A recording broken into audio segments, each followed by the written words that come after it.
The history of Catalonia is a constant struggle against an oppressing Spanish political and judiciary system, headed by tyrannical monarchies, fascist dictators, corrupted politicians and bankrupted governments. For centuries, the people of Catalonia have attempted to recover the rights and freedoms they lost under Spanish domination, to continue developing a democratic and prosperous society open to the world. Catalonia's privileged location alongside the Mediterranean coast gave birth to a cultural community with an economy mostly based on agriculture, production and trading with other nations. No wonder that Catalonia developed and published the first international maritime law book, which regulated sea trade for more than 700 years, becoming the basis of today's international mercantile law. The birth of Catalonia as a cultural and political nation started more than 1,000 years ago. The Catalan flag, first parliament and Catalan constitution are some of the oldest in Europe today. In contrast, Spain's current national flag and first ever attempt of a Spanish constitution are just over 150 years old.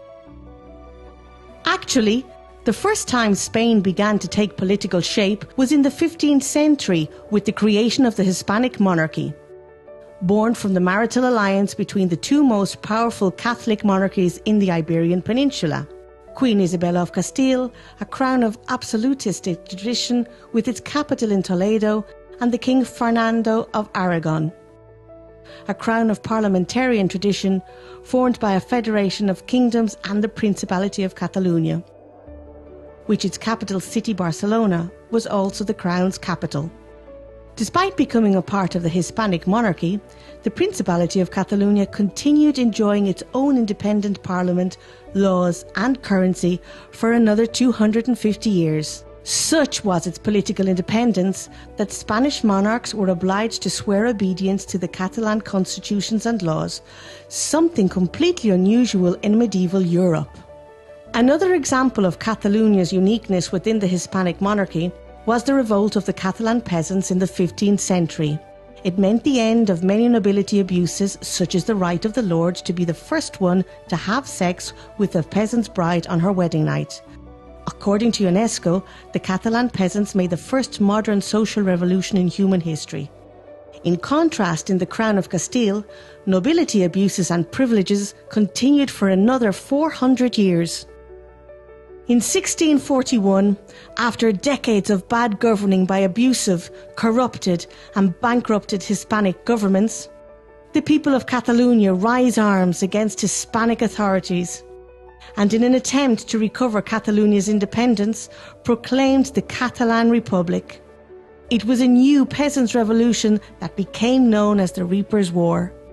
In 1705, the conflict would explode again in what would be known as the War of the Spanish Succession. It was an international war between two opposing social, political and economic models. One bloc was led by the crowns of Castile and France.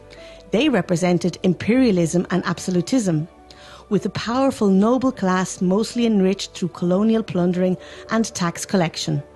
The second bloc was led by the crowns of England, Austria, Holland and Aragon, with Catalonia as the crown's leading player. This second bloc was characterised by a rather federalist and parliamentarian tradition, with an economy strongly based on production and international trade. The people of Catalonia fought till the last moment to defend their social, political and economic model.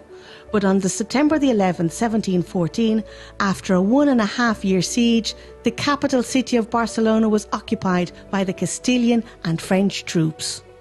By the right of conquest, all Catalan institutions, rights and freedoms were abolished, and the Castilian language, authoritarian laws and a list of abusive taxes and restrictions were imposed on Catalan people.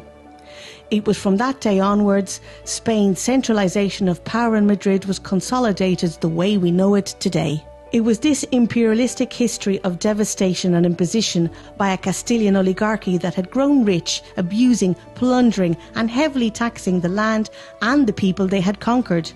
Which is why in the 17th century, the Netherlands and Portugal were the first to fight for independence from the Hispanic monarchy. Many others followed, all the way to the end of the 19th century with the independence of Cuba and the Philippines. No wonder that many independence movements, such as those of Argentina, Uruguay, Mexico and Colombia, among others, were often led by leaders of Catalan descent. By the beginnings of the 20th century, Catalonia had already experienced 3 industrial revolutions, while Castile had never experienced one. For Castile's oligarchy, the easiest way to get rich had always been conquering or getting close to the ruling power of the time. For instance, in the 19th century, to increase trade and prosperity, private Catalan citizens risked their own capital to finance the construction of a railway network to connect the industry with the harbours. In the meantime, the Spanish government in Madrid would go bankrupt constructing a railway network to connect all its royal palaces, just for the Queen and oligarchy's entertainment. In 1931, after years of bankrupted central governments and Spanish dictators, the people of Catalonia, tired of seeing any aspirations for Catalan self-governing systematically crushed, went to the ballots and massively voted for a pro-independence political party. Once again, the Catalan Republic was proclaimed. Only Spanish fascism, with the help of Hitler and Mussolini, would stop democracy and the national development of Catalonia. Anyone defending Catalan culture, rights and freedoms would be persecuted, as had already happened to so many other Catalans in the past. The president of Football Club Barcelona was arrested and shot dead by Spanish fascists for no reason.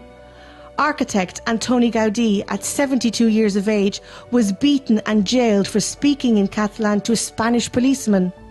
Or the president of Catalonia, who became the only ever democratically elected president in Europe, sentenced to death. After 40 years of General Franco's dictatorship and 40 more of a prearranged democracy by the dictator, history is stubborn and repeats itself. Today's Spanish government and institutions are ruled by the Partido Popular, a political party founded by former members of Franco's fascist regime. Spain leads Europe in political corruption, debt, unemployment, school failure and breaches to European legislation. The Spanish government and judiciary system continues its tax plundering on the Catalan economy, on oppressing Catalan culture and persecuting its elected politicians. For almost 2 decades now, the Catalan community has been asking the Spanish government to invest in connecting our industry and harbours to Europe by train. Instead, the Spanish government has built the world's second largest high-speed passenger network after China, a train system that will never be profitable and has so far only increased Spain's national debt. So the clash between these two cultural, political and opposing economic models continues unsolved.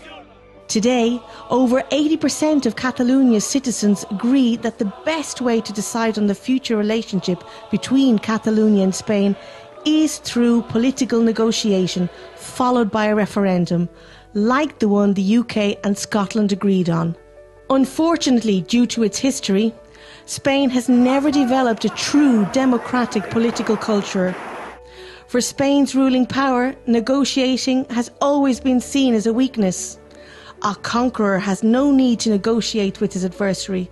A conqueror attacks his adversary till this fully surrenders. That's why for the last decade, Spain's only response to all proposals from the Catalan Parliament to negotiate a democratic solution have been no. Worse still, lately the Spanish state has begun to persecute and jail elected members of Parliament and civil leaders. It has even ordered violence by police forces to stop peaceful citizens from voting. What has the European Union done to protect its Catalan citizens against Spain's attacks on democracy and freedom of expression?